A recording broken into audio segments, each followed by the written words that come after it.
Welcome to the Lemons and Pineapples podcast. I'm your host, Emma O'Brien, personal development coach, HeartMath practitioner, dog photographer, and entrepreneur. In this podcast, I share tools, strategies, and amazing guest interviews to help you improve your mindset and your well-being with a sprinkle of fun and probably some mention of dogs along the way. So without further ado, let's squeeze the day. Before we jump into today's episode, I'm looking for a handful of people who can beta test a new coaching package I'm offering. I work with people who are stuck in their lives or careers and would like support in making changes, as well as people who battle with the effects of stress and anxiety. If you feel you would benefit from some coaching, which I'm going to offer at a 50% discount for my beta testers, please send me a DM on Instagram at Emma O'Brien Coach and we can arrange a time to chat. Hi folks, welcome to episode 15 of the podcast.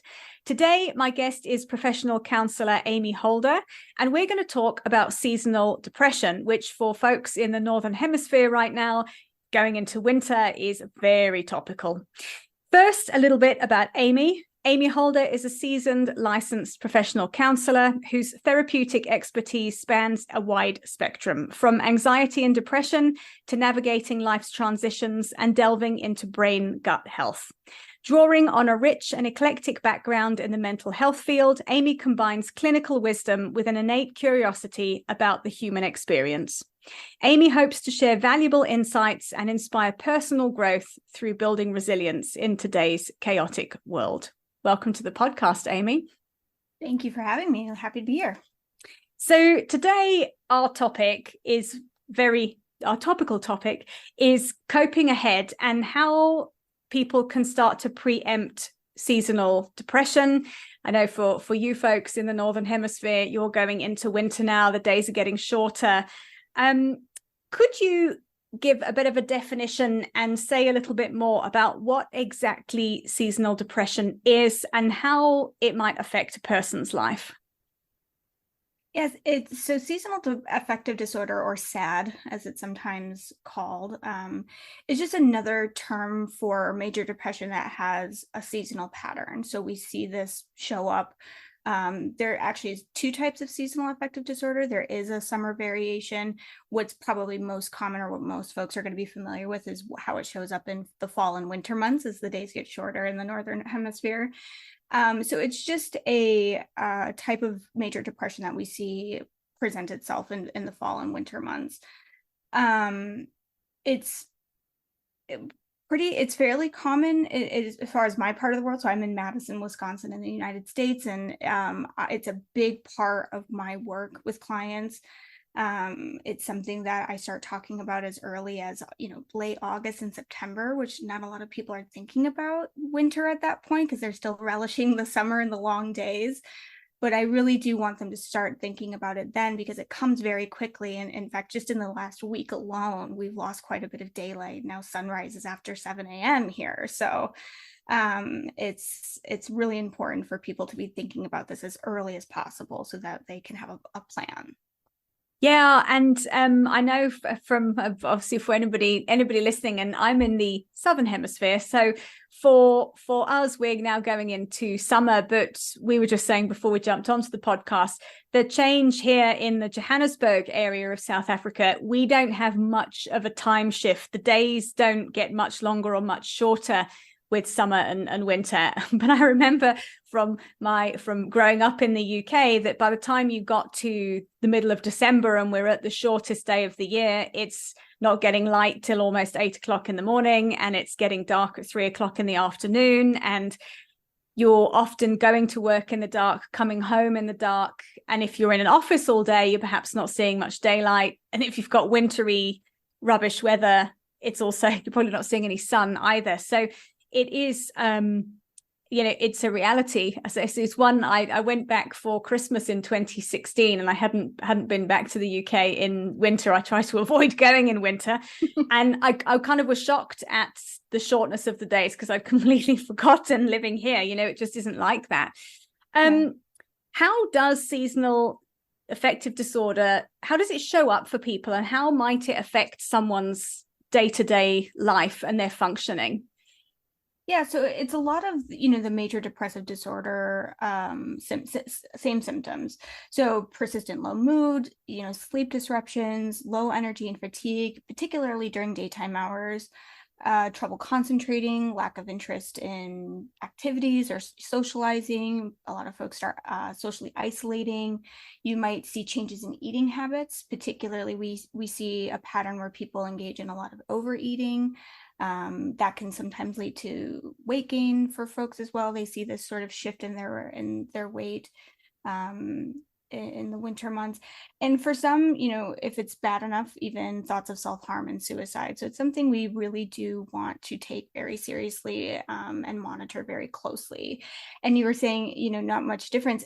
We get it every year, and my clients are still surprised when they wake up, mid-December on the shortest day of the year, and they are just incredibly depressed and they don't know why.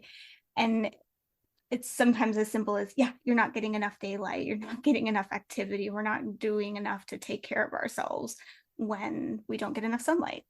Yeah. From a kind of biological point of view, is it just not enough sunlight that causes the body to, I guess it's a serotonin, forgive me because you're the expert here, not me, it's a serotonin dopamine reduction that causes depression? So is the lack of sun the main factor with that? Yeah, there's kind of two working theories about the causes for seasonal depression. So the first is very much related to serotonin production. So serotonin is this neurotransmitter. People notice sort of the happy chemical in your brain, and it affects your mood predominantly. And what we know that sunlight in part helps to regulate serotonin in the body and the mind. So with less sunlight and shorter days in the fall and the winter months, this may affect your serotonin production. If those reduce, that's linked to depression. So lower serotonin is linked to depression. It's interesting when we actually look at brain scans of folks with seasonal affective disorder, they actually noted this protein, the serotonin transporter protein. All you need to know is that protein lowers or limits the production of serotonin. And when they looked at folks in the same study who didn't report seasonal depression symptoms, they don't have this protein. So we do know it's very much related to sunlight and serotonin production. The other working theories were actually related to melatonin. So a lot of folks may know this as an over-the-counter supplement you can take for sleep, but it's actually a hormone that we produce in our brain in something called the pineal gland, which is in the center of the brain. And this helps regulate sleep and mood. So some people might have heard of a circadian rhythm. That's essentially your biological clock. It's the thing that tells you when to be awake and when to be asleep. Well, with less sunlight, you start to produce more melatonin. So when you have more melatonin, you become sleepy, fatigued. It can be linked to depression as well.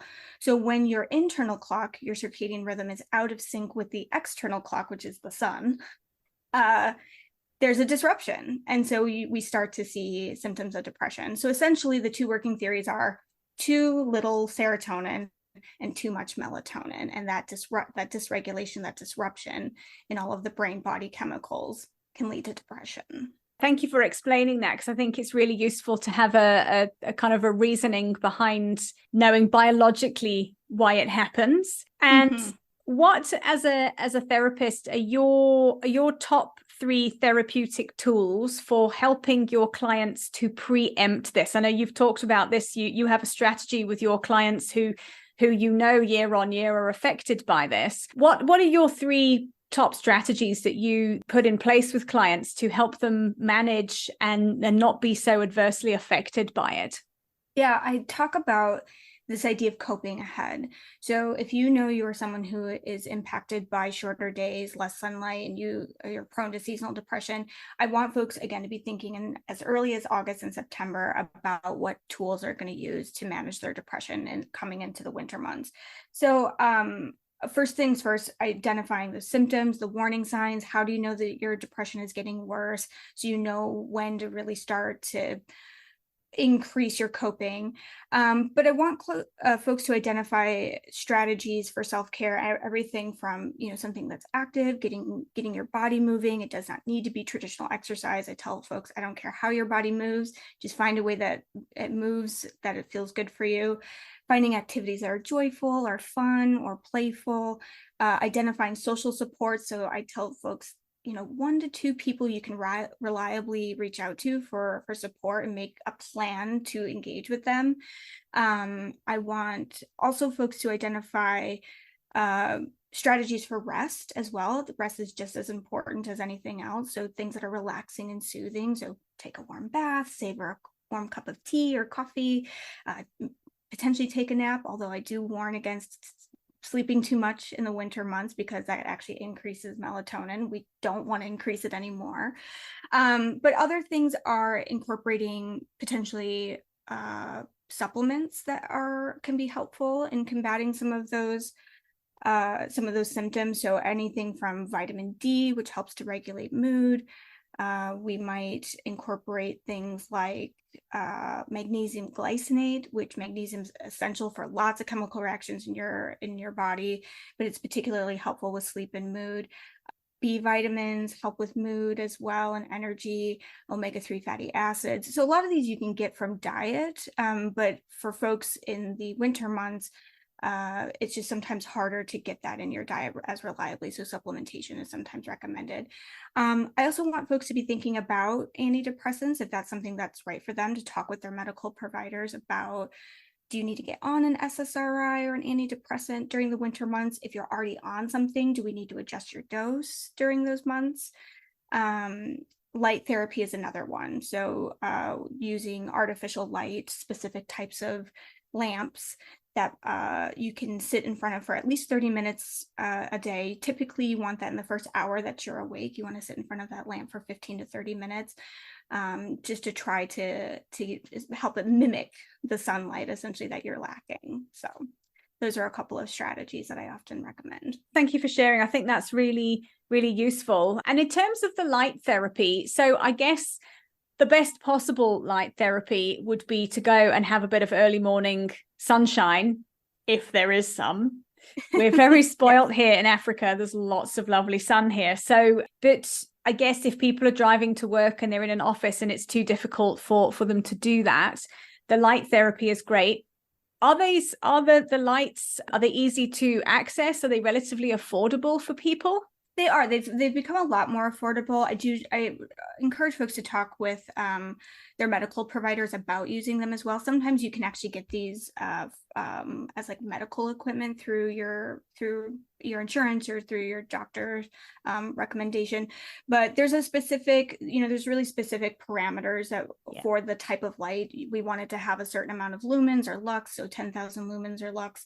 We want it to have minimal UV light as part of that device, and the nice thing is that they can be pretty small, sometimes just the size of a book, and you can just pop it up on a desk or a countertop. Sometimes I have one in my bathroom that sometimes I set up in the morning during the winter months while I'm sort of getting ready, brushing my teeth, all of that in the morning, and I just sort of pop that up and have it available for me. So my brain and my body gets the signal, hey, it's time to be awake right now. This is the light that's signaling it's time to be awake. And I have personally found it helpful. I use mine all winter long. I've just started using it again as our days have gotten shorter now, because I'm up quite early in the morning where there's no sunlight for hours at a time when I'm awake in the morning. So I love it. I like what you're saying about this piece of coping ahead and preparing yourself for, if you are predisposed to feeling depressed, preparing yourself ahead of time. In terms of supplements, so I'm quite a fan of mushrooms. We have another episode about microdosing those. I think it might be episode before yours, in fact. And I've started having a look at some of the natural legal mushrooms one can buy in over the counter. So things like lion's mane is good for cognitive function. Are there any other natural supplements that you encourage people to use, or that have anecdotal data to suggest they could be helpful? I mean, the one that comes to mind most often when we're talking about depression is St. John's wort.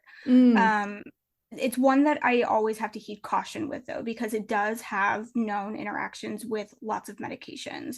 So this is one that if I'm putting it on the table with clients, I have to strongly recommend before you take it, you need to talk with your medical provider about taking this. But that has been shown to be pretty effective in helping manage depression symptoms specifically. There are some databases online where you can kind of, put in whatever medications you're taking and see if St. John's wort is one that it will interact with. But truly just having that conversation with your medical provider is the first step. Yes, absolutely. I think that's the thing, folks, with any, obviously here, we're kind of chatting through ideas with supplements here, but obviously for anything, before you start taking anything, do double check first. And I think the one thing with supplements, and again, tell me where I'm wrong with this, is you need to be taking them for a good month to actually start to see the benefit of having them. So they're not something you can just pop a lion's mane and suddenly my cognitive functioning has improved drastically. So again, that comes down to your pre-planning and starting to get the supplements in and getting that support into your body beforehand. With depression, people can end up feeling very lethargic, not wanting to do stuff, like you've said, wanting to almost hibernate in the winter. And obviously that is something that's really quite counterintuitive to feeling better. You talked about people need to have a social network, they need to be reaching out. How do you help your clients to stick to a plan to see friends a couple of times a week, stick to a plan to do the exercise, stick to a plan to sit in front of the light when you might not have the time, it might seem a bit arduous? How do you support your clients in being consistent with these habits that actually in the long run are very supportive to their mental health? Yeah.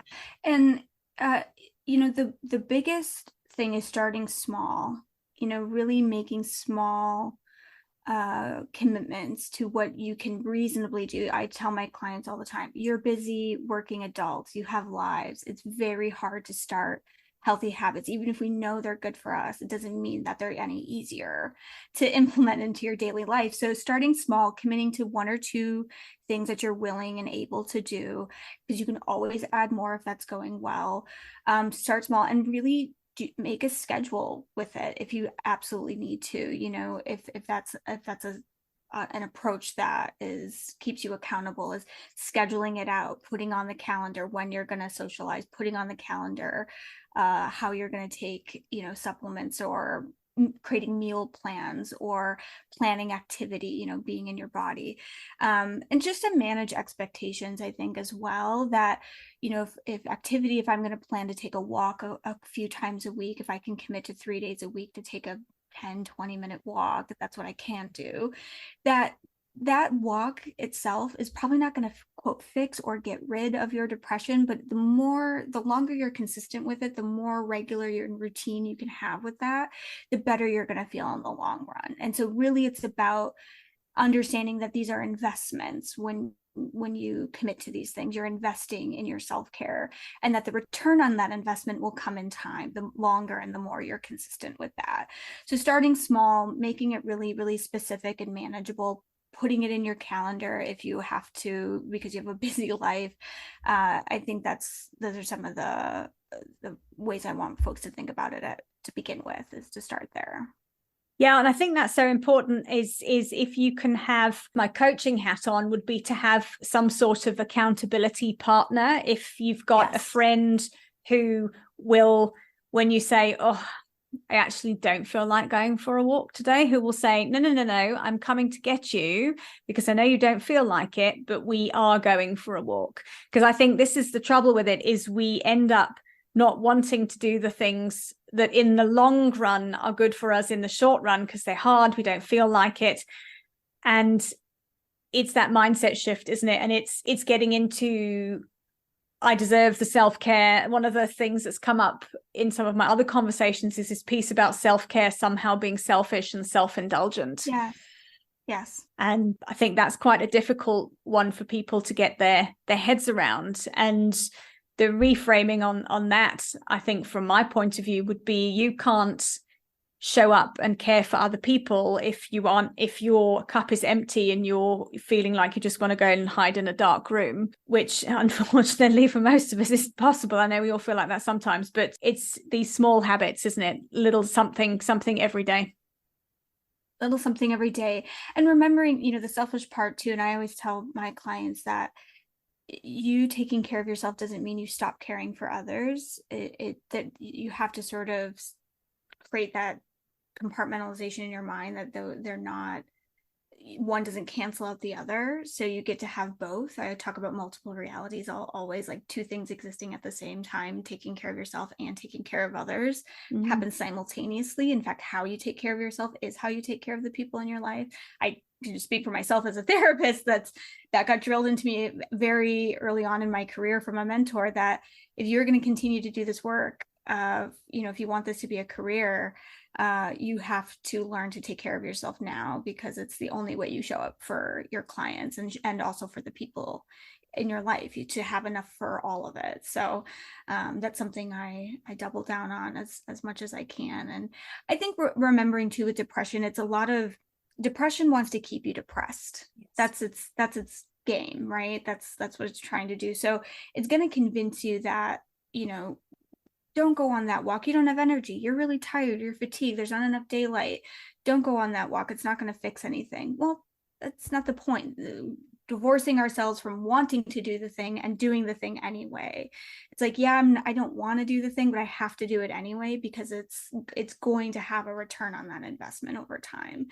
And it's hard. It's a difficult mindset to get into, but once you get in there, it does become a lot easier. I kind of see that time and time again with my clients, that they the longer they're in that routine, all of a sudden they start saying, you know what, that's not so hard anymore. It used to be really hard 6 weeks ago, and now it's not so hard anymore.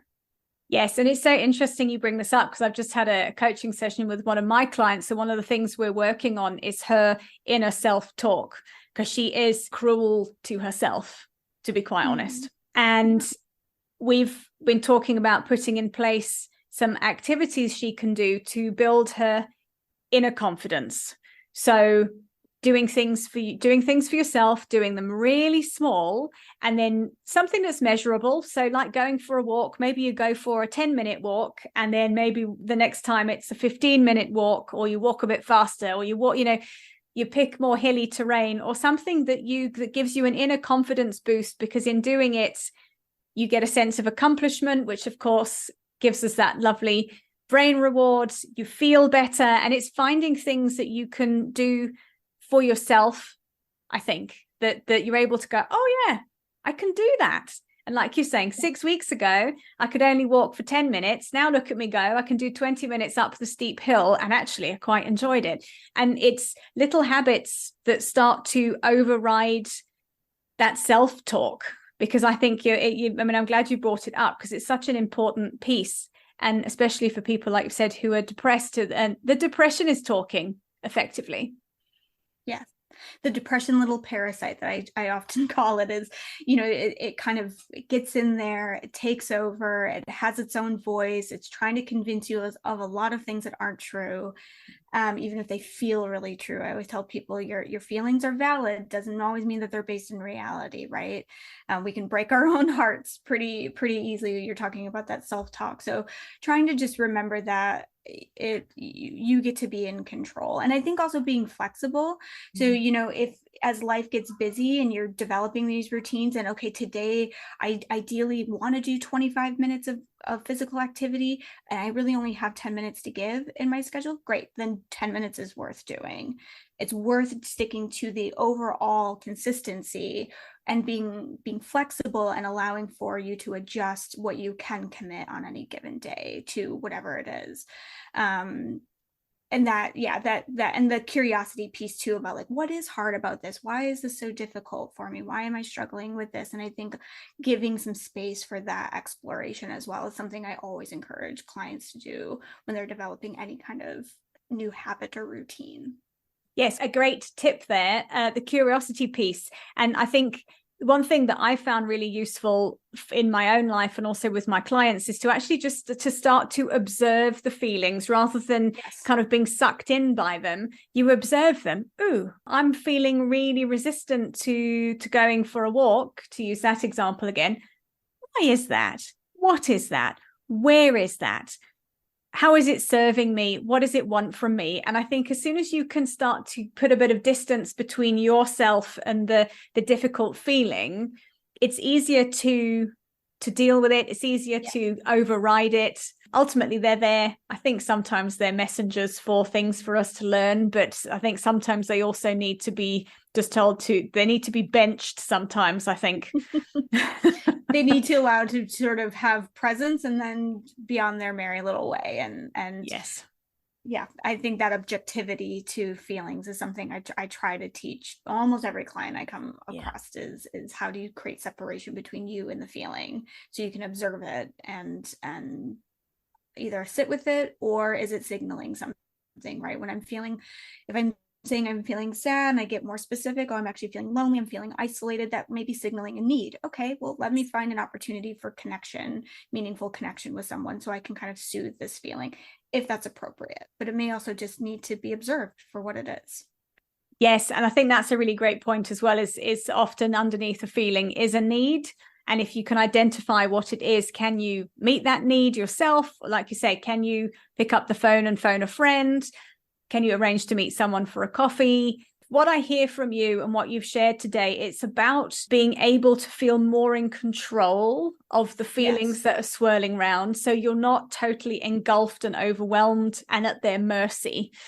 And I know that takes time. It's a process of, and it's quite, I think this personal development work is hard work because you're watching out for stuff. And I know from my own experience, something will come up and I think, geez, I thought I dealt with you. Yes. Why are you back again? But well, seasonal depression is a great example of that. Every season, my clients say, why do I feel so terrible? It might be as simple as it's the winter months. And it's hard to be these productive, whatever, things we have to be, these versions of ourselves that we're constantly, societally pressured to show up in all the ways we're supposed to show up. And sometimes it just is really, really hard when we don't feel well. And so that's that doubling down on self-care and doubling down on showing up for yourself so you can show up in your life in the ways you want to show up. Yeah, and I think the other piece in there also is that it's okay if you're not accomplishing things all year round. It's okay if during the winter months you do a bit less. It's not okay. When I say not okay, it's not okay to be depressed in that you don't have to sit and fight through that just because it's winter. And we've talked about all of the ways to cope ahead with that. But I think sometimes it's okay if you have 3 or 4 months of the year where life is a little bit slower. It's completely fine. Or if you look out at the trees, they're probably dropping all their leaves for you now. They stand with no leaves on for 3 or 4 months. They're not dead. They're just on hold. And I think we take for granted that we should be on all the time and we should be hustling all the time. And it's okay to have a period where you're actually just sort of resting a little bit more. Yep. I often talk about clients like allow your environment to reflect back kind of where you need to be. The world goes into hibernation a little bit here in this part of the Midwest in the United States. And of course we can't hibernate maybe in exactly the same way, but it is that reflection of slow down. It's okay to slow down. It's okay to put things down maybe for a time. Maybe December, in the middle of December, is not where you're going to do your best personal growth. Maybe that's not where we invest that effort. Maybe we just do the bare minimum then, right? We go into a little bit of a survival mode. That's okay. We can do that for a season. And then by the time hopefully spring comes around, which is getting later and later here in the Midwest, by the time spring comes around, again, that change, that rebirth signals that, okay, now's the time to start getting back into, whatever the work is, whatever the work people are doing, whatever they're trying to change in their lives. So it's okay to adjust the pace. Yeah, totally. And I've noticed with myself over the past couple of seasons here that in winter, I don't get a hell of a lot done here. Yeah.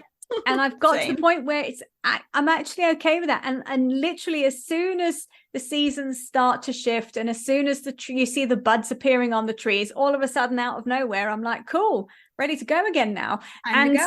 Time to go. And I've made peace with that, because I did spend time beating myself up thinking, I should be getting up earlier. I'd be getting more done. And actually it's cold. It's a bit dark. I don't want to get up earlier. So I'm going to be okay with that. Yep. Amy, this has been really, really helpful. And thank you for sharing your expertise. And thank you for sharing your strategies with the audience of ways to cope ahead with seasonal affective disorder. If people would like to find out more about your work, or perhaps even work with you, where can they get hold of you? Probably my website. It's moderntherapymedicine.com. I have links to social media accounts and things there for other kind of tips and tricks and helpful bits. But yeah, that's probably the best way to get in touch with me these days. Perfect. I'll pop that in the show notes. And thank you again for sharing your wisdom and expertise with us today. I've really enjoyed our conversation. Yeah, thank you for having me. Hopefully these tips reach the right audience who are going to be struggling with this in the next little bit here. So I really appreciate you creating the space. Thank you. All right, folks, thank you very much for listening to today's episode. I hope you've enjoyed it, and I will see you in the next podcast. Bye for now. Thank you for listening to today's episode. If you've enjoyed it, please share with your friends, and be sure to leave me a 5-star rating and review, especially if you're listening on Apple Podcasts. To find out more about my one-on-one coaching, please visit my website, which is emmaobriencoach.com. And remember, folks, when life gives you lemons, you can always choose another fruit. See you next time.